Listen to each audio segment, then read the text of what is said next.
मसीह यीशु के कवि कादर और ख़ूबसूरत नाम में आप सब अज़ीज़ों को सलाम।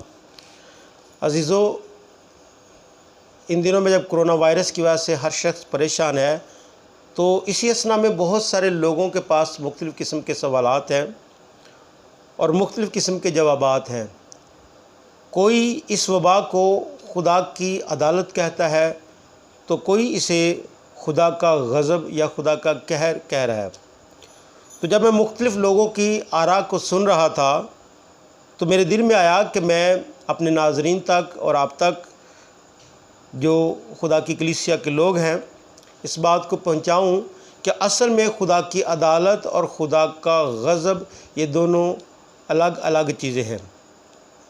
क्योंकि वीडियो लंबी हो सकती है, इसलिए हम एक ही वीडियो में इन दोनों पर बात नहीं कर सकते। आज हम पहली चीज़ खुदा की अदालत पर बात करेंगे और आने वाली जो वीडियो है उसमें खुदा के गज़ब के बारे में बात करेंगे, ताकि हमें मालूम हो सके कि इनमें फ़र्क क्या है। तभी हम जान सकेंगे कि ये वायरस जो है वो खुदा का गज़ब है या खुदा की अदालत। तो आइए मेरे साथ एक हवाला देखिए, यूहन्ना की अंजील 5 बाब और 22 आयत। यहाँ पे लिखा है, क्योंकि बाप किसी की अदालत भी नहीं करता, बल्कि उसने अदालत का सारा काम बेटे के सुपुर्द किया है। बाप किसी की अदालत नहीं करता, बल्कि उसने अदालत का सारा काम बेटे के सुपुर्द किया है। अदालत के लिए जो बाइबल में लफ्ज़ इस्तेमाल हुआ है, इसका मतलब है इंसाफ करना।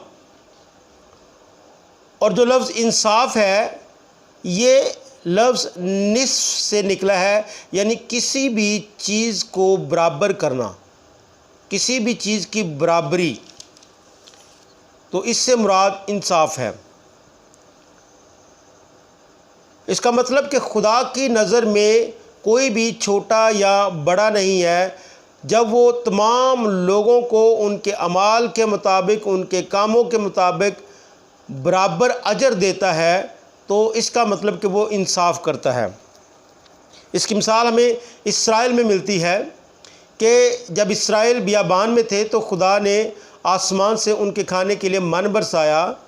तो बाइबल ये फरमाती है कि कुछ लोगों ने अपने लिए ज़्यादा मन चुन लिया और कुछ लोगों ने कम चुना। लेकिन जिन लोगों ने ज़्यादा चुना, उनके लिए वो ज़्यादा ना निकला, और जिन लोगों ने कम चुना, उनके लिए वो कम ना निकला। तो जो लफ्ज़ अदालत है, इससे मुराद ये है कि खुदा हर एक के लिए बराबर मुंसफ़े आला है। वो हर एक का बराबर इंसाफ करता है। जब हम मसीहत में अदालत की बात करते हैं, तो मसीहत में अदालत के लिए दो तस्वर पाए जाते हैं। नंबर 1 कि अदालत हो चुकी, और नंबर 2 अदालत होगी। अब जब हम इस पैसेज को पढ़ते हैं जहाँ पर लिखा है, क्योंकि बाप किसी की अदालत नहीं करता, बल्कि उसने अदालत का सारा काम बेटे के सुपुर्द किया है, तो इससे क्या मुराद है? क्यों बेटे के सुपुर्द किया? तो जो बात हम करते हैं अदालत हो चुकी, हम जानते हैं कि खुदा ने इब्तिदा में आदम और हवा को तख्लीक किया, और जब उसने आदम और हवा को तख्लीक किया, तो उसने उनको हुक्म दिया कि तुम गुनाह ना करना, या तुम जो है वो खुदा ने कहा कि मेरी रफ़ाकत में रहना, और जो काम मैंने तुम्हें करने के लिए मना किया है, यानी कोई फल जो है वो ना खाना। तो बाइबल ये फरमाती है कि उन्होंने खुदा के हुक्म को ना माना और गुनाह किया, और वो गुनाह तमाम नस्ल इंसानी में फैल गया। जब गुनाह नस्ल इंसानी में फैल गया, तो खुदा जो है वो चूँकि मुंसफ़े आला है, अगरचे वो इंसान से प्यार करता है, लेकिन इसके बावजूद उसकी एक खूबी यह है कि वो मुंसफ़ भी है, वो इंसाफ भी करने वाला।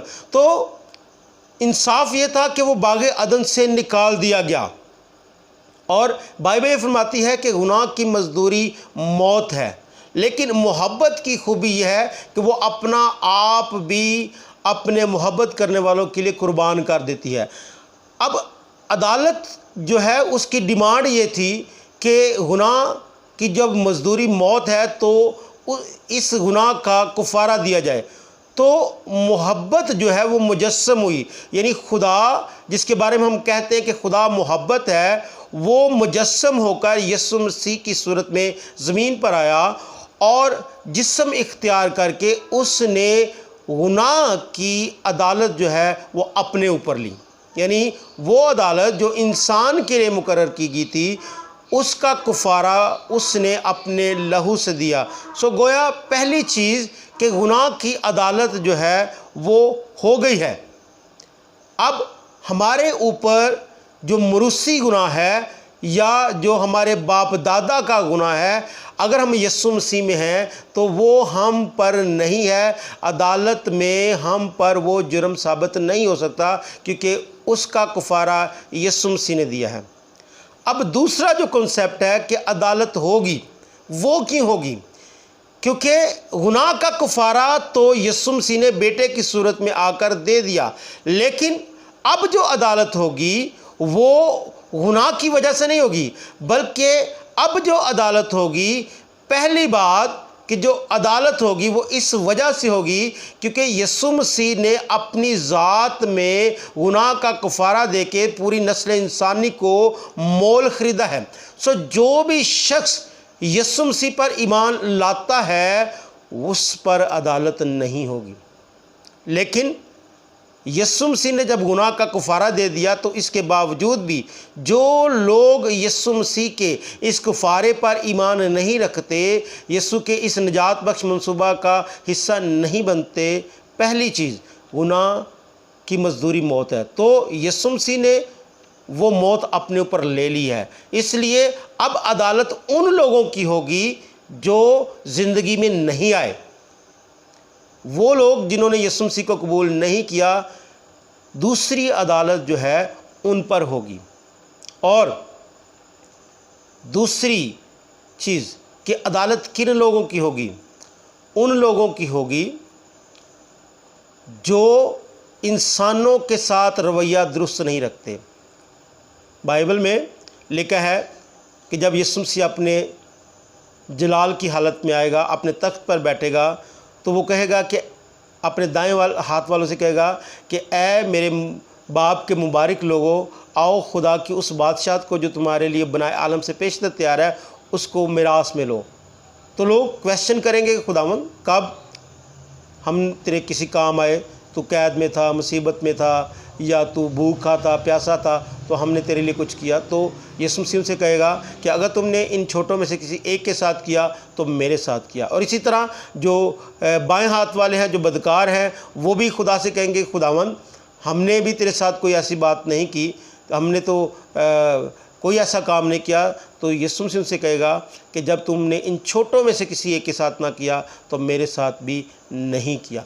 तो इसका मतलब कि अदालत जो है वो उन लोगों की होगी जो अपने रिश्तों से मुंह मोड़ते हैं, जो ज़मीनी रिश्तों से, इंसानों से अपने इंसानी रवैये को दुरुस्त नहीं रखते, अपने इखलाक को नहीं रखते। तो आपके कामों की वजह से, आपके इखलाक की वजह से भी खुदा की अदालत जो है वो हम पर आएगी।